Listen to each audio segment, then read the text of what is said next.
Polri terkait kasus dugaan ijazah palsu. Setelah Jokowi memberikan keterangan, pihak Bareskrim Polri akan melakukan gelar perkara pekan ini.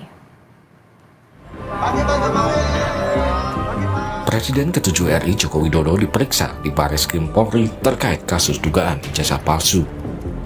Selain diperiksa sebagai pihak terlapor, Jokowi juga mengambil ijazahnya yang sebelumnya sempat diserahkan ke penyidik Bareskrim. Jokowi mengaku mendapat 22 pertanyaan yang berkaitan dengan ijazah, skripsi, hingga kegiatannya selama menjadi mahasiswa. Jokowi sempat mengungkapkan dirinya sedih jika proses hukum kasus ijazahnya ini akan berlanjut ke tahap selanjutnya atau ke pengadilan. Ada 22 pertanyaan yang tadi disampaikan, ya sekitar ijazah dari SD, SMP, SMA, sampai universitas, juga yang berkaitan dengan skripsi, dengan kegiatan saat mahasiswa saya di sekitar itu. Ya, saya itu sebetulnya sedih. Kalau proses hukum mengenai ijazah ini maju lagi ke tahapan berikutnya.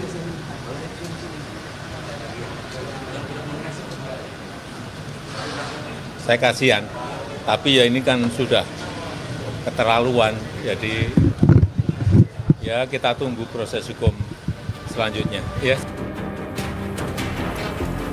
Setelah Jokowi memberikan keterangan terkait kasus tudingan ijazah palsu, Bareskrim Polri akan melakukan gelar perkara pekan ini.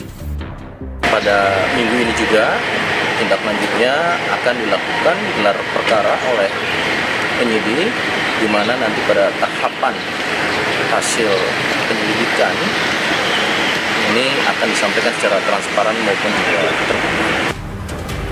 Bareskrim Polri tengah menyelidiki laporan kasus dugaan ijazah palsu Jokowi. Penyelidikan dilakukan berdasarkan surat pengaduan dari Tim Pembela Ulama dan Aktivis atau TPUA pada 9 Desember tahun lalu, serta laporan pengaduan dari Egy Sujana pada 9 April lalu. Sementara Jokowi melaporkan 5 orang terkait tuduhan ijazah palsu ke Polda Metro Jaya pada 30 April lalu. Salah satu nama yang dilaporkan Jokowi adalah Roy Suryo. Tim Liputan Kompas TV.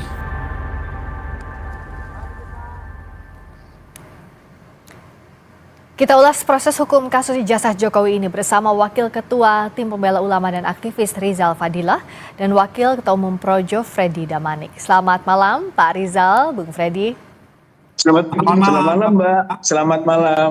Selamat malam, terima kasih sudah hadir. Selamat malam.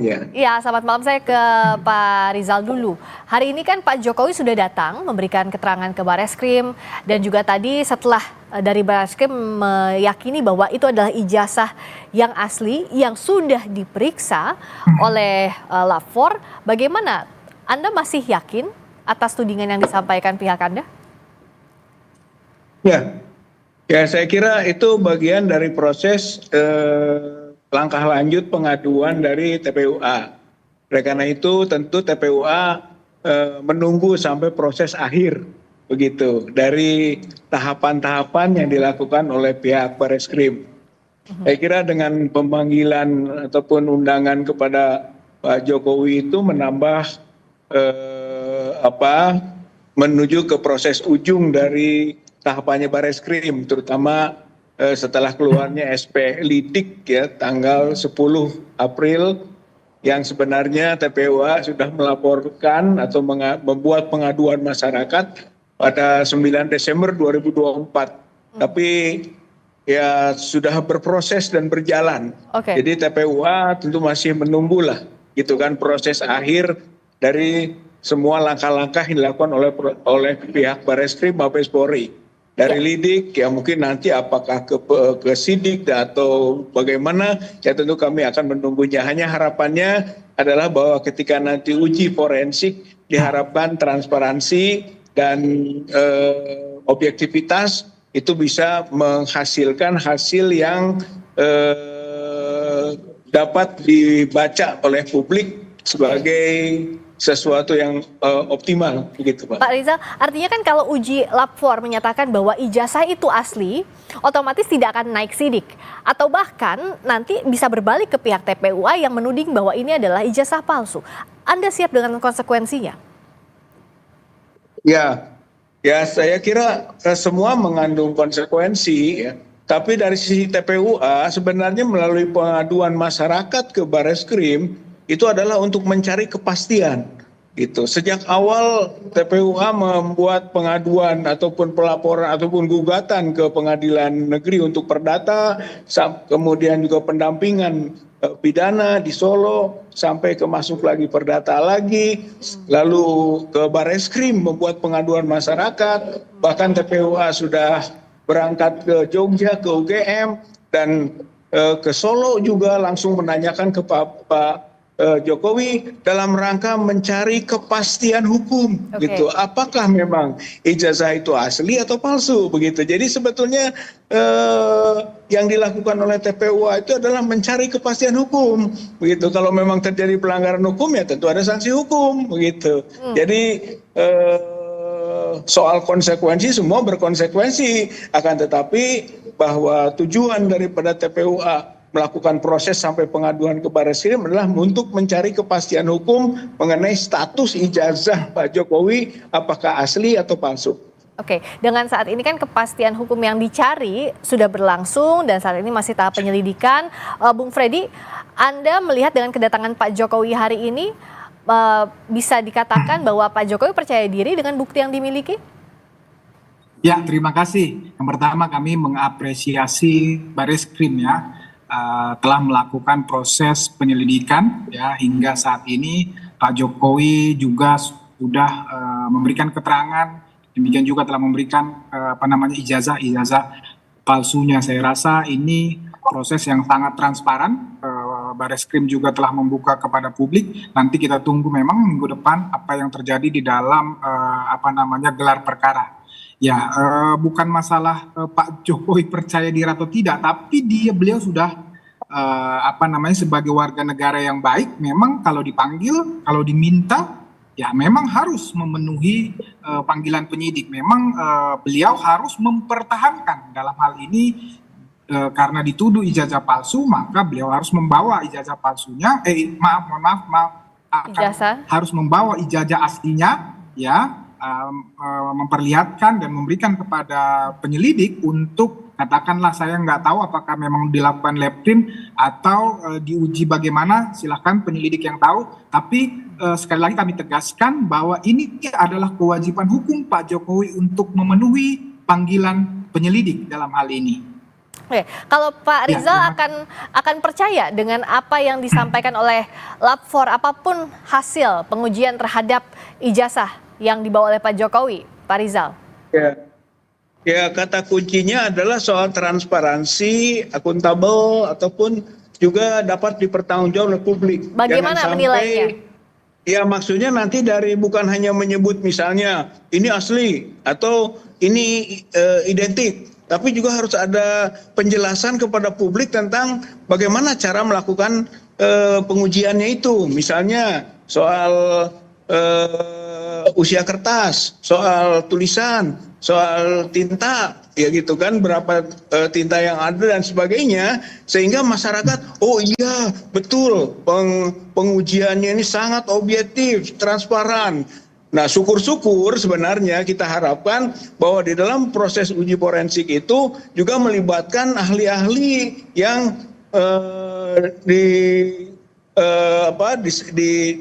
dari sumber yang independen. Nah, kalau begitu maka nanti hasil dari kajiannya Bareskrim Mabes Polri itu objektif dan tidak kontroversi. Yang kita khawatirkan adalah justru keputusan itu menimbulkan kontroversi baru.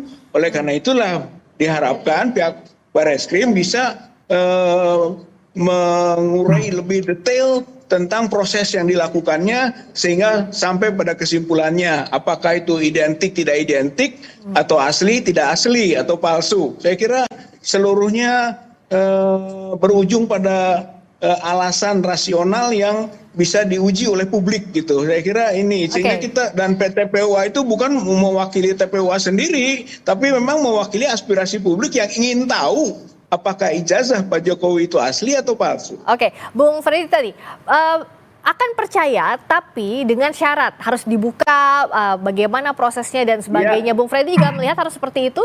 Ya, kayak gini. Bung Freddy Bareskrim itu kan mempunyai mekanisme sendiri. Ya, penyelidikan itu di dalam hukum kita juga itu ada mekanisme. Ya, ada proses-proses tersendiri di mereka itu. Jadi, dan kasus katakanlah ijazah palsu, dokumen palsu, akta palsu, itu juga bukan sekali Bareskrim melakukan penyelidikan ataupun penyidikan terhadap itu. Jadi sudah ada mekanisme baku. Jadi menurut saya tidak perlu kita menggurui atau mengajari Bareskrim dalam hal ini. Kalaupun teman-teman TPUA mau memberikan masukan, menyarankan, itu sah-sah saja. Tetapi sekali lagi, tolonglah jangan dibangun narasi-narasi ya belum apa-apa. Tapi memang saya lihat memang dari awal memang begitu. Kemarin nantang misalnya nih Roy Suryo dan kawan-kawan, nanti silahkan laporkan. Begitu dilaporkan, saya bilang waktu itu nanti kalian ngomong kriminalisasi. Nah benar dibangun narasi-narasi seperti itu. Sudahlah kita percayakan kepada Bareskrim ya. Tuntut transparansi oke, tapi bukan transparansi ataupun mau seperti apa yang kita inginkan. Karena Polri sudah mempunyai mekanisme terhadap proses yang mereka lakukan. Dan saya percaya, saya yakin Polri akan transparan terhadap proses ini. Demikian juga gelar perkara, saya yakin silahkan mungkin teman-teman TPU akan minta diundang atau bagaimana. Saya rasa itu bisa juga dilakukan. Tapi sekali lagi saya percaya Bareskrim dalam hal ini akan transparansi dalam melakukan proses penyelidikan ini. Oke, kalau dari Pak Rizal tadi kata Bung Freddy boleh meminta transparansi tapi juga bukan menggurui pihak dari Bareskrim Polri. Ya, jadi betul. Saya kira transparansi objektivitas itu digambarkan oleh keterbukaan dari pihak Bareskrim sendiri untuk hasilnya ini bisa diuji oleh publik gitu. Jadi tetap saja dia harus merasakan bahwa hal ini bukan final. Masyarakat boleh mengujinya. Saya kira itu sebetulnya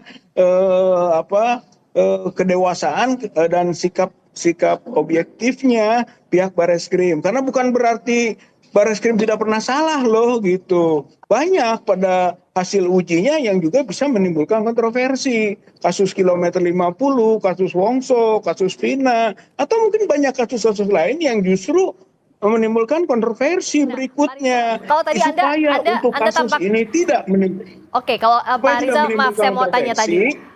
Tadi kan Pak Rizal bilang bahwa tapi bukan berarti Bareskrim bisa salah. Artinya kan ada peluang kontroversi yang menurut Pak Rizal bisa diuji ulang. Tapi mekanismenya seperti apa? Karena kan kalau kita bicara soal mekanisme pidana, laporan ini yang ditindaklanjuti dan uji lapor yang punya legitimasinya adalah dan punya legalitasnya ada dari pihak Polri.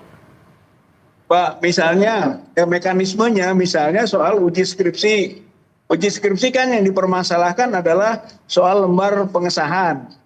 Nah, untuk menguji lembar pengesahan itu, tentu Bareskrim bisa menguraikan tentang apakah betul keraguan publik yang menyangkut misalnya phone face, bahwa itu adanya baru tahun 92, nah 85 belum ada gitu kan, soal widow, soal DOS. Saya kira itu harus dijawab, dijelaskan gitu. Kemudian soal keraguan soal cap di ijazah misalnya itu kan soal warna merah yang tidak masuk ke jas ataupun ke fotonya Pak Jokowi itu dijelaskan gitu. Kemudian juga umur, date-nya, soal kertas antara lembar pengesahan dengan konten atau isi skripsi itu juga harus dijelaskan. Artinya bahwa telah diuji mengenai usia kertas masing-masingnya, Oh, jadi hal termasuk ijazah teknisnya juga harus tersebut, turut gitu kan. diuji Saya kira begitu ya? itu perlu mendapat sebagai bukti bahwa itu siap untuk diuji oleh Oke. siapapun, begitulah, bahwa Barreskrim sangat dipercaya untuk Oke. menghasilkan, tapi dengan argumen dan alasan yang bisa diterima juga oleh publik, gitu. Oke, nah kalau Bung Freddy lihatnya bisa tidak mekanismenya tadi, kalau tidak, Ya. kalau ada yang masih diragukan secara parsial diuji? Ya, silakan saja seperti saya katakan tadi ya, teman-teman TPUA menyarankan, tapi sekali lagi Polri itu punya mekanisme sendiri. Itu hal-hal teknis ya, kalaupun memang itu harus dilakukan Polri pasti mereka lakukan. Tapi saya bilang tadi bahwa ya pembuktian terhadap atau proses pembuktian terhadap ijazah atau akta autentik ini Polri sudah mempunyai mekanisme sendiri. Bahkan untuk ijazah ini kan kasus sederhana ya, secara undang-undang ya, itu dalam hal ini ijazah S1 UGM itu mempunyai kewenangan sistem pendidikan, undang-undang sistem pendidikan nasional memang UGM mengeluarkan ijazah. Jadi sebetulnya sangat sederhana, ditanya saja UGM, ini benar kau keluarkan, apa buktimu mengeluarkan ini? Semua dokumen-dokumen dibuktikan, diperlihatkan kepada Mabes Barreskrim hal ini. Sebetulnya sesederhana itu, tetapi kalau memang penyidik akan melakukan seperti apa yang dikatakan Pak Rizal tadi, it's okay, bagi kami tidak ada masalah di situ, karena memang Pak Jokowi, kami juga yakin betul bahwa memang ijazah itu dikeluarkan UGM, jadi tidak ada masalah dengan yang disampaikan Pak Rizal. Tetapi sekali lagi, itu kewenangan Barreskrim Polri. Tolong teman-teman ini jangan membangun narasi-narasi seolah-olah kalau nanti sudah keluar ya hasilnya malah dibangun lagi narasi-narasi ketidakpercayaan kepada Polri. Kasihan. Jadi ini nggak ada ujungnya. Demikian. Oke, ujungnya mau kemana Pak Rizal? Kalau tadi kata Bung Freddy, kalau nanti sudah ada hasil dari uji lab 4, ternyata ijazahnya asli dikatakan, tapi masih tidak percaya juga. Lalu akan lewat mana lagi? Ya, bukan soal percaya tidak percaya, tapi pada alasannya kan, ataupun polanya, atau mekanisme yang tadi disebut Pak, setuju Pak Alek Damanik bahwa itu punya mekanisme. Tapi mekanisme itu harus jelaskan kepada publik sehingga tidak kontroversi lagi. Jadi kontroversi itu bukan soal asli atau ijazah palsu. Kalau disebut asli jadi kontroversi, bukan. Tapi berbasis pada mekanisme yang transparan, mekanisme yang bisa dipertanggungjawabkan kepada publik, gitu. Bahwa oh iya bener loh, gitu. Pengujiannya ini sudah komplit, gitu kan, sudah multisisi, sudah berbagai aspek teknologi digunakan. Nah itu sampaikan gitu, karena ini agak berbeda dengan pengujian ijazah ataupun sertifikat yang bukan orang yang punya jabatan sebagai orang nomor 1, presiden, mantan presiden. Oleh karena itu harus agak spesial gitu kan,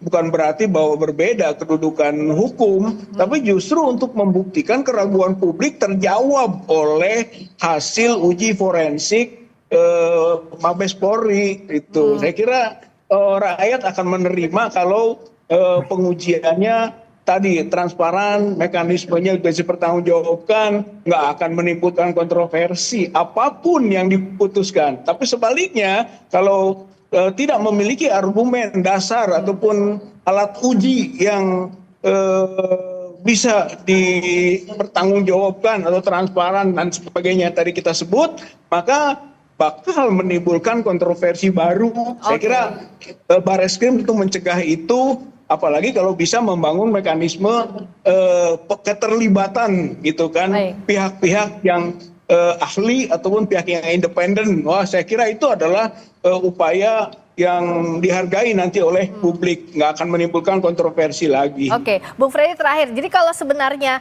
nanti hasil uji lab 4-nya disampaikan secara terbuka dengan metode yang jelas, dijelaskan seterang mungkin kepada publik, harusnya ini nggak jadi masalah, Bung Freddy?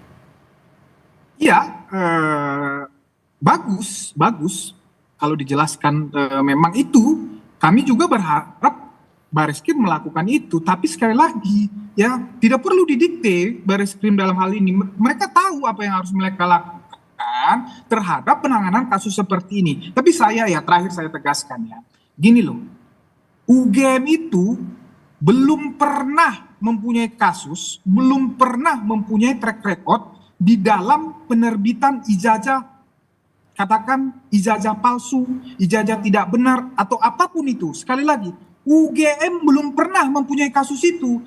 So, lantas teman-teman ini, ya Rosyuro dan kawan-kawan, apa alasannya tidak mempercayai UGM? Bahwa telah mengeluarkan ijazah Pak Jokowi. Kemudian setelah UGM menyampaikan kebenaran itu, keaslian bahwa ijazah Pak Jokowi itu benar asli, kemudian teman-teman ini terus saja ribut.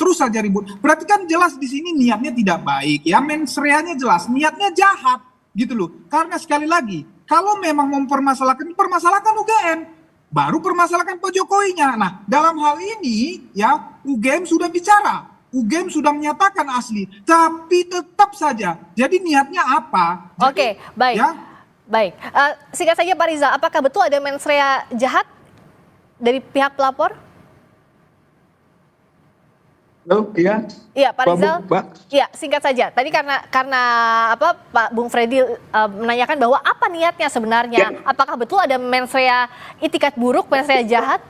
Apakah tidak cukup klarifikasi dari UGM sehingga harus dibawa panjang ke kasus itu? Iya, kami kan sudah ke UGM, gitu kan, untuk meminta penjelasan atau klarifikasi itu. Tapi ternyata pihak UGM itu tidak terbuka, gitu. Bahkan untuk menjawab beberapa pertanyaan yang diajukan oleh TPUA juga, ataupun oleh ahli, atau seperti Dr. Rismon, Dr. Roy Suryo, itu tidak memberikan jawaban-jawaban, apalagi dokumen-dokumen. Sayang sebenarnya, kemarin kita datang ke UGM itu untuk memastikan, tapi tidak bisa terjadi dialog yang dalam mengenai uji dokumen. Padahal sebetulnya kita diskusikan di situ. Nah itulah, jadi sampai kita ke UGM kemarin tidak mendapat jawaban gitu. Jadi bukan berarti tidak mau ke UGM dan bukan berarti tidak bisa menerima penjelasan. Memang UGM-nya tidak menjelaskan dan tidak memberikan data-data yang dibutuhkan. Begitu Bu, Mbak. Jadi akhirnya sekarang dibawa ke jalur hukum, harus diikuti prosesnya. Saat ini sedang berjalan dan gelar perkara juga akan dilaksanakan pada pekan ini. Terima kasih Pak Rizal Fadilah, Wakil Ketua Tim Pembela Ulama dan Aktivis. Terima kasih Bung Freddy Damanik, Wakil Ketua Umum Projo. Selamat malam. Ayo Pak Freddy. Baik, terima kasih. Berikutnya saudara, kami kembali dengan sorotan lainnya. Dewan Perwakilan Daerah atau DPD RI melantik seorang polisi aktif sebagai Sekretaris Jenderal. Apa